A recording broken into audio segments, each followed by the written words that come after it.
Welcome to Mitt Liv's podcast, everyone. I'm your host for today, Sofia Appelgren, and I've been around those topics now for 16 years, since I founded the company 2008.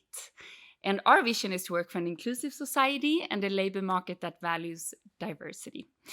And with this podcast, throughout our journey here, we'll engage with conversations with extraordinary individuals who are reshaping the job landscape for inclusivity.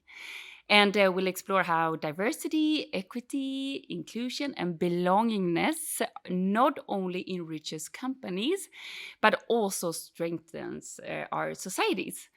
And together we tackle some challenges, we highlight these successes, and also we draw inspiration for those leading the charge for a more inclusive and fulfilling professional world. So, most important today, we are privileged to have a very, very special guest with us that inspired me the very first second I met you. And with the power of being a full-time working mom and your positive mindset and insightful experiences that you so generously shared with me immediately. And I just felt that this is something more people needs to hear about, and so more people can also become inspired to do more. So warm welcome, Adriana Delshorts, country manager at Hult EF here in Switzerland. And to our conversation about values and purpose, and also how diversity can enhance both societies and companies. So thank you for coming. Thank you, Sophia, for having me. It's an honor to be here today. Thank you. And I'm just curious, you woke up this morning. What feeling did you wake up with? Various feelings. So, first of all, I was a bit nervous because it's the first time that I'm participating in a podcast. And then I had my children that woke up, of course, super early when I had to get ready at 5-ish. And so was wearing that mommy hat as well, but had to get ready to come. So a bit of different feelings, yes, but excited as well to be here. And how do you navigate in this mindset to stay calm, like prepare for a work day with all those things around you? It's a very good question. So I always try to power through and think nothing is impossible. So I stop for a second and ask my children what do they need and try to cover that. So then they are entertained and they are like, well, and then I can continue with my mission for the morning. So it's balanced a little bit. It is. But it needs its person to go through this kind of mornings, right? And but we are now here at the amazing Hult EF office in Zurich. So I'm super curious about, tell us a little about the mission of Hult EF and also a little bit more about your mission and how those relate to each other. Yes, thank you. So it's a wonderful question. And here we can see that our mission is to open the world through education. And I'd like to walk you through the beginning of how we started as an organization. And the founder, he's Swedish, his name is Bertil Hult, and he had dyslexia himself. So it was a difficult time as a student for him. And then he went to the UK and he realized that with this full immersion experience, that wasn't a barrier anymore. It really empowered him as a human being. And so he went back home, and from his garage, and that's really back in 1965. So it was quite disruptive at the time. He decided to send Swedish students for the summer to the UK to learn English. So this is truly how it began over half a century ago. Amazing. And we do have all sorts of different programs, divisions, but we stick to that immersion as a concept.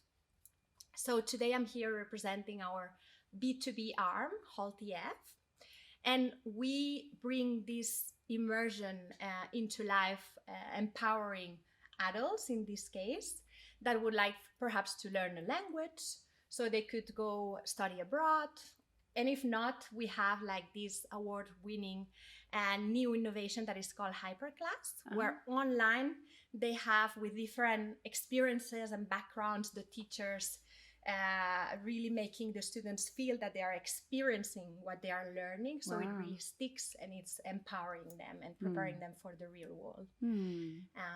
So that's amazing. What a story. Yeah.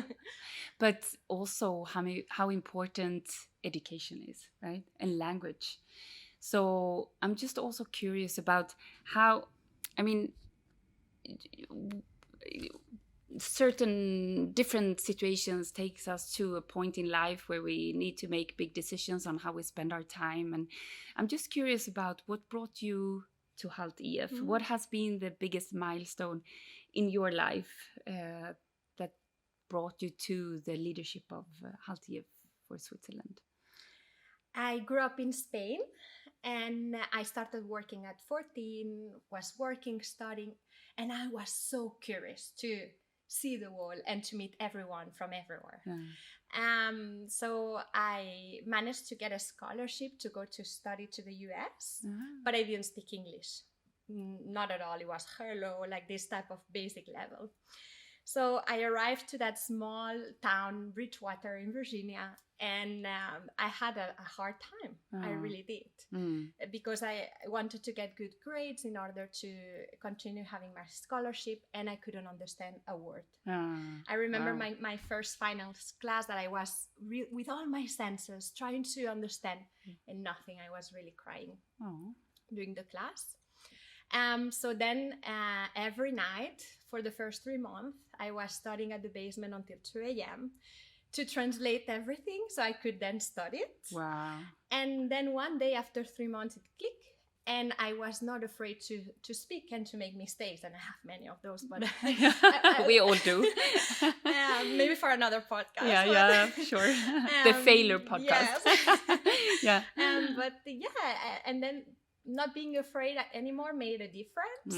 And I got very involved, became the president of the international club, and really doing lots of initiatives.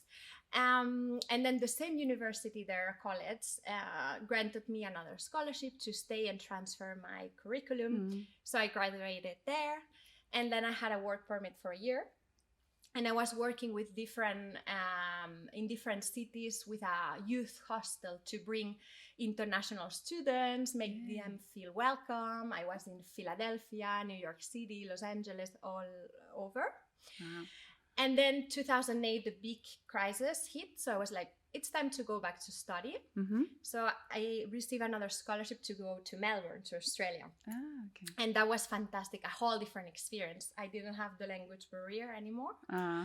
And after that, after finishing my studies, I was backpacking in New Zealand and heard about EF. There was a traineeship open position here in Switzerland. It was in Lucerne. So 13 years ago, after backpacking, I moved to Switzerland, to Lucerne, and started as a trainee. And I have been wearing all sorts of different hats, working all over the world. And today I'm here acting as country manager for Hult EF. Congratulations. Thank you. That's an amazing journey. But it takes me to a little bit the values you have. What would you say is the most important value that drives you through life? My value, my north or guiding star is to do good. I really believe leaving a positive footprint in all spheres in life is super, super important. I've experienced loss from close friends at a young age, and I'm fully conscious that every day it's a gift, and we shall really embrace it and try to make the best out of it. So to me, that's super important, and that's why I've been in this organization for so long, because we really do work for good, and I absolutely love the positive footprint that we are with all our different actions we're bringing to the world. That's amazing. Imagine a world where more people had this kind of value. Wouldn't be so much conflicts and wars and polarization and everything.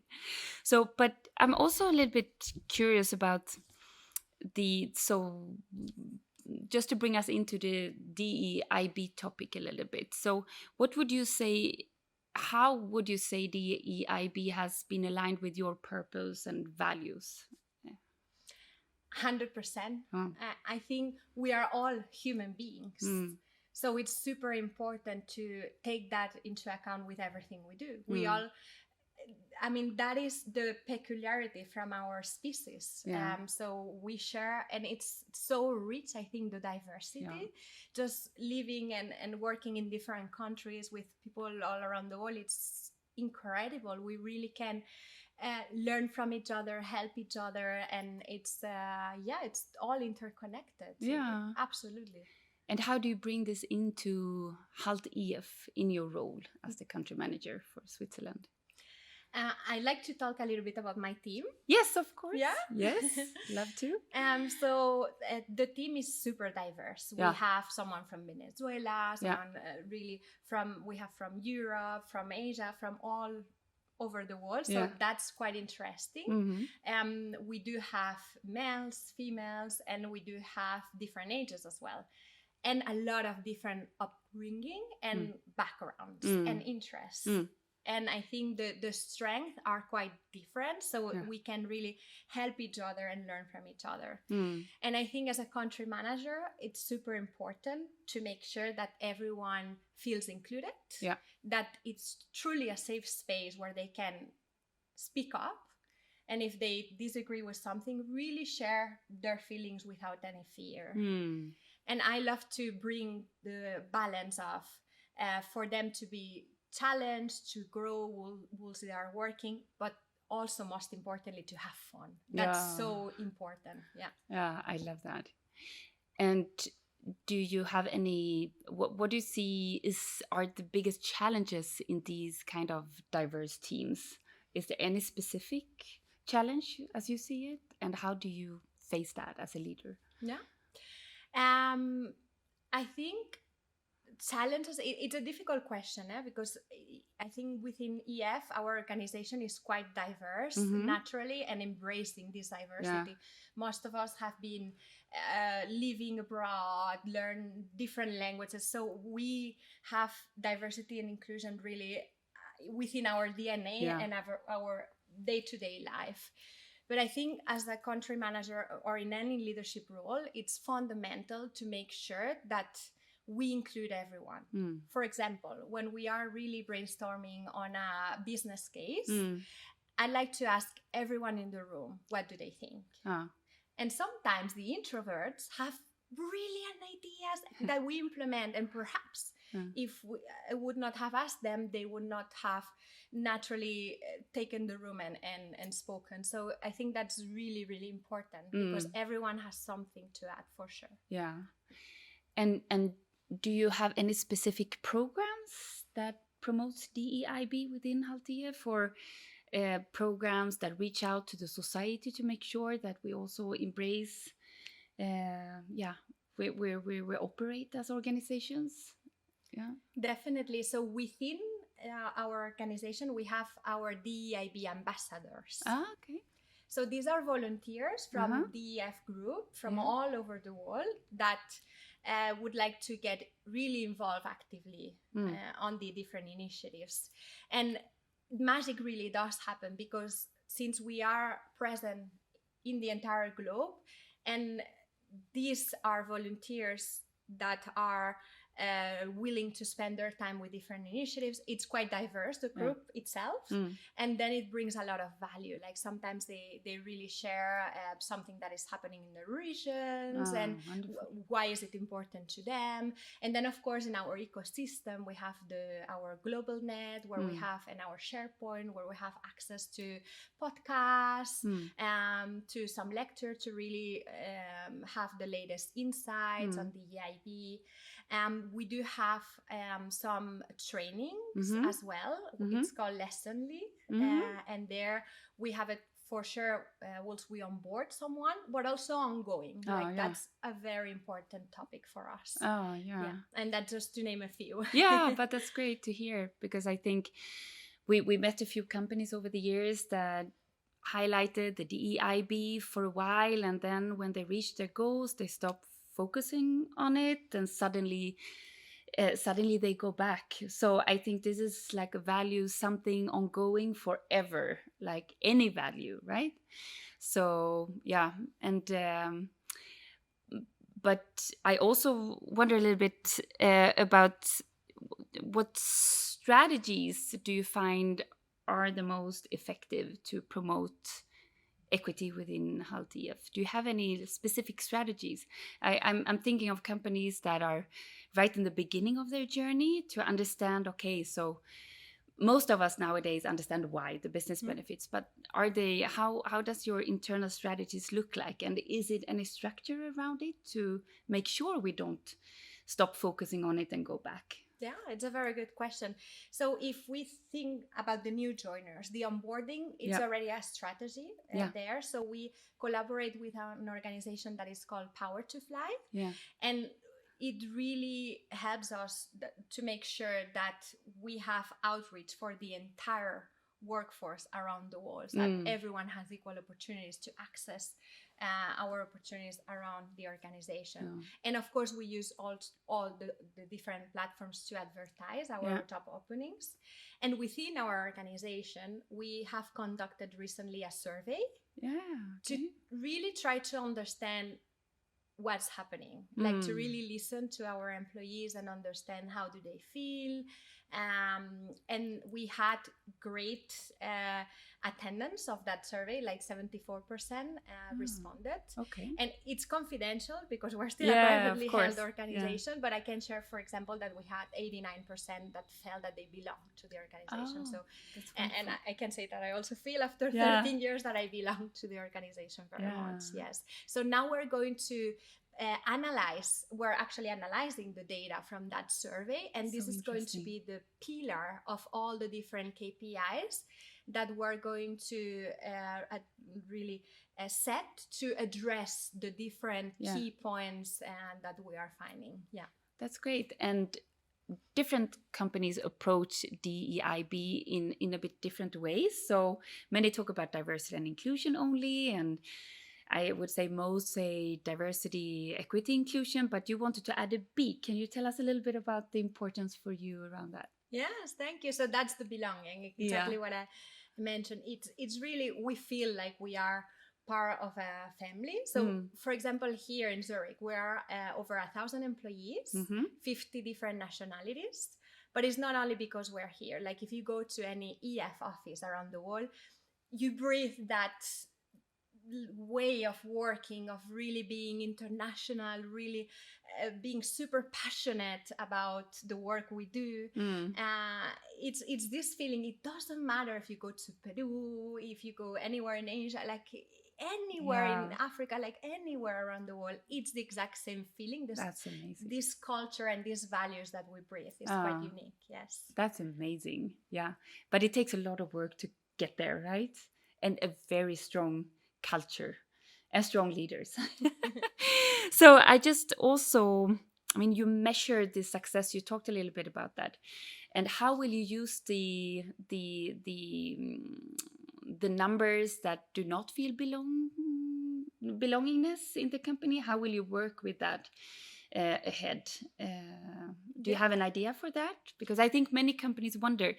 At Mitt Liv, we do an inclusion survey, and we also face these, okay, what is a good number and what is a bad number when it comes to measuring inclusion, for example? And what do you do with the rest of it? Do you have a strategy or idea to face that? It's a very good question, and we are now analyzing as we speak the details of that perhaps smaller audience that didn't feel perhaps is included, and understand the why and dig deeper, and then based on that we're going to develop different initiatives. But it's not something that we do in 24 hours. It's a whole process, and we really try to have different initiatives, also ad hoc initiatives, because in certain regions we do have different challenges as well. So yes, but we take that super seriously. It's very important. And I also think that, I mean, it's not a quick fix. This is a topic that needs to live forever, but also I mean, changing behaviors, start doing things with the right hand if you're left-handed. It's not a quick fix. Yeah. So I'm happy on the journey, but also how do you? Are there certain groups you see in your surveys that are minority for Hult EF, and how do you approach those groups to make minority groups grow within Hult? Do you have strategies to embrace these groups a bit extra, or? So I like to share a little bit the ratios Yes. in our organization. We Mhm. have 61% of women in staff and managerial roles, and out of which, and then within the organization, 50% of the executive senior roles are also women. So that's quite a healthy balance. And I can perhaps be a representation of this, that I'm a Spaniard, originally a working mother with 2 very small children, and today heading up Switzerland for Hult EF. So we do have that already as a core, which is quite unique. Yeah, I think. it is.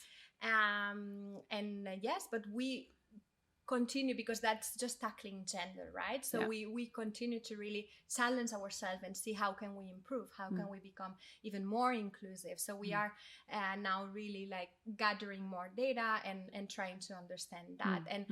And most importantly, really, as an organization, so we have the different teams, but really as an organization, creating a safe space with these DIB ambassadors that they can always go to in the different locations around the world and speak up if something feels wrong. So they have someone of trust that is dedicated to this pro bono. So it's like, because maybe sometimes someone might feel not sure to address something to their direct reports or that division, there is always someone in our offices that are part of the EIB, and that really does help to address some issues that we might have. Yeah. So, but also I'm a bit curious about, because there's a big backlash going on in the world right now. And I was talking to I had a really good conversation with the principal of Stockholm School of Economics the other day. And he gave me a broader picture of the movement against the EIB going on at universities, but also in the companies in different parts of the world. So we start cutting these roles, and there is a general pushback towards the EIB, but it also maybe mirrors a bit what is happening in some organizations, the society, what's going on outside the world in our companies. But do you face any like pushbacks or resistance within Hult EF, and how do you handle those kind of discussions coming up, or opinions occurring, or how do you do that? I believe we don't have any pushback because it's really embedded within our DNA. Like, I feel that the ones that decide to work for these organizations, they tend to be super curious about other cultures, other languages, human beings. Yeah. So I think it's quite connected to our mission and to who we are. So I've never, in 13 years, I've never experienced that. Wow. I can just speak for myself and my experience, but I believe we genuinely do not have opposition. The other way around, we embrace it, and through the work we do, we try to bring that to light. That's absolutely amazing. But how would you, with all your experience, say that another company should handle this? Do you have any ideas on how to face this? If you were on a workplace where this was not that natural, how would you approach that as the strong-minded, positive, driven person, leader you are? Would you like stand up for your... Yeah? So I think listening is the essence. Yeah.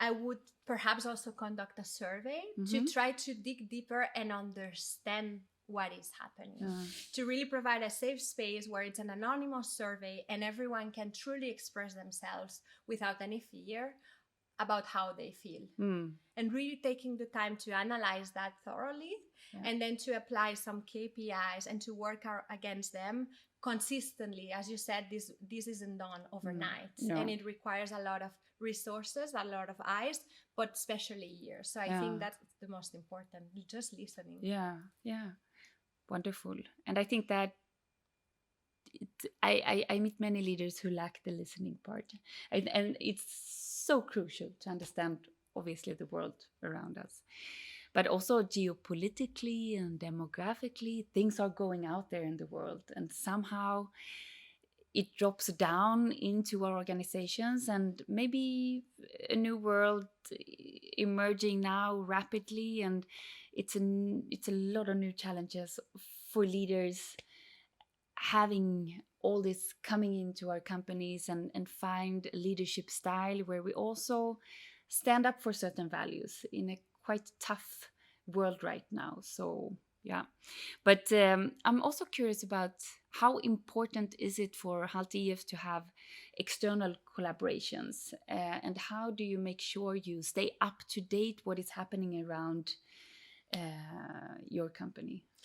It's super important, and that's why one of the reasons why we're sitting here today. So we have a wonderful collaboration with Mitt Liv, and we are driving different initiatives together here in Switzerland, and we are very much inspired by the work you do. So that is super important. We cannot do this alone ever. We need to really always partner, and with our line of work we have different projects. For example, in the public sector, we have conducted a program in Brazil, in the regions of Mato Grosso and Paraná, where we have trained 1 million students how to learn English. Wow. And it's really, really empowering. And if I refer back to what I used to do at EF before becoming a mother, that I was traveling 80% of the time.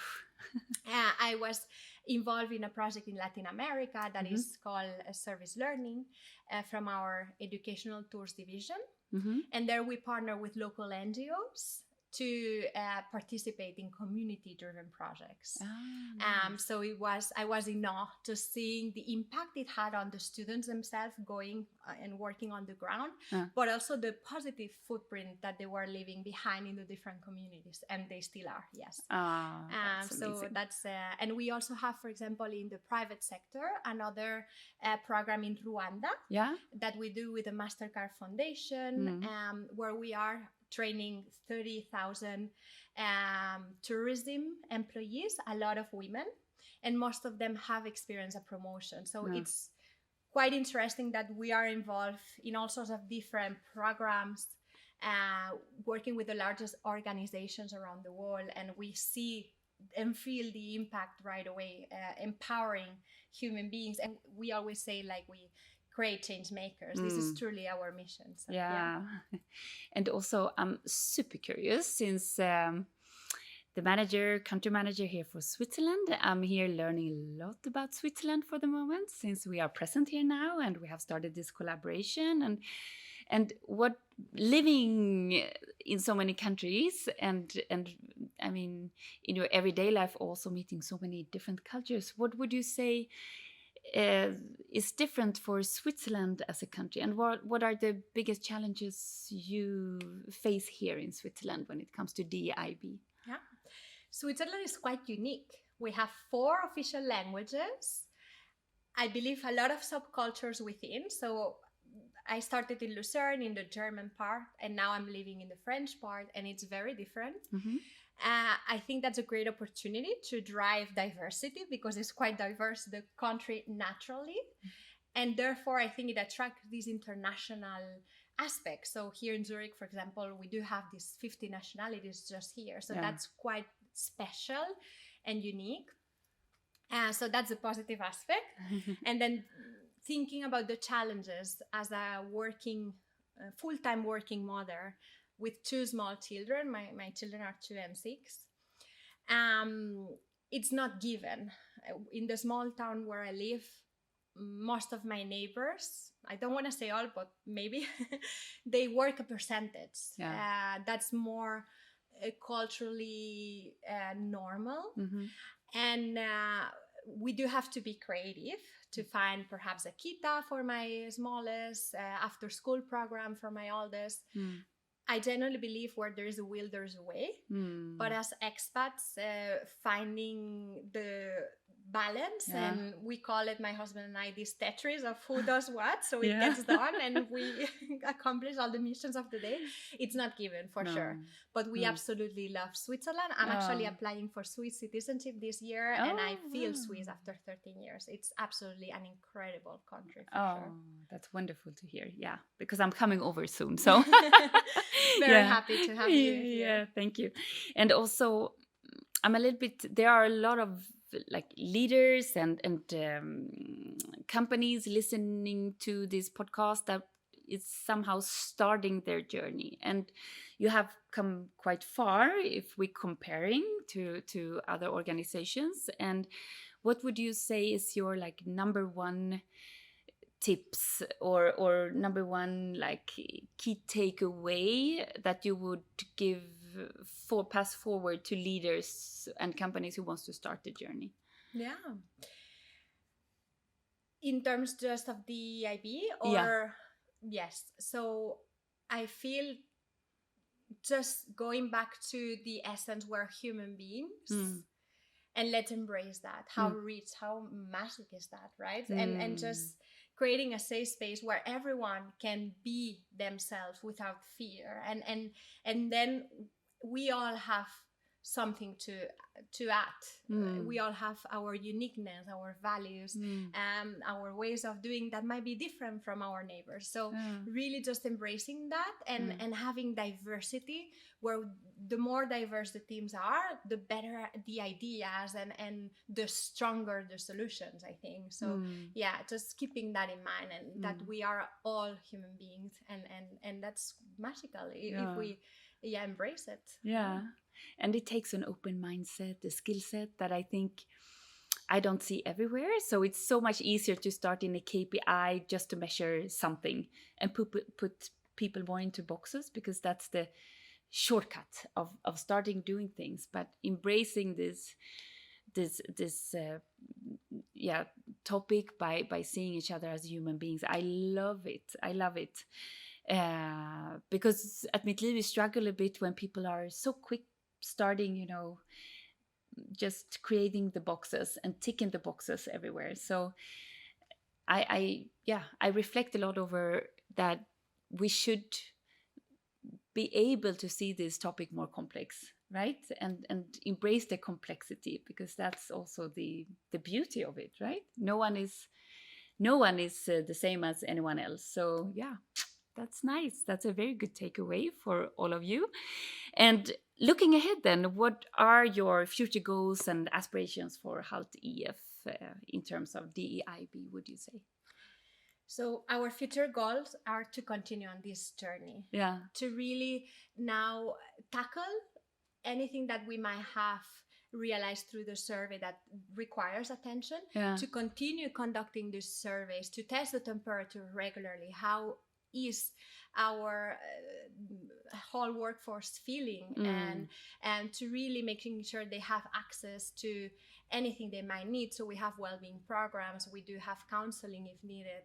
Things happen, and every day is different for everyone, right? So to really be always listening and attentive and addressing anything that might arise, and to keep it really for the long run. This is not a solution that is just apply and then it's done. Like this is something that must be done, I think, forever. And then of course to continue fostering our mission to empower human beings and to open the world through education. Thank you so much. And we always say at Mitt Liv, together we walk the talk. So if you want to go fast, you go alone. If you want to go far, we go together. So yeah, thank you so much, Adriana, for taking your time for this super important conversation with lots of insight and learnings and all your experience. And hopefully this also inspires all of you to do more. And we also want to say a big thank you for taking your time to listen to us. And yeah, let's wish everyone just a wonderful day. and see you in next podcast that we will do together with the head of D&I at APB, Heidi Robertson. So to be continued, and thank you again, Adriana. Thank you for having me, and thank you so much for listening. Thank you.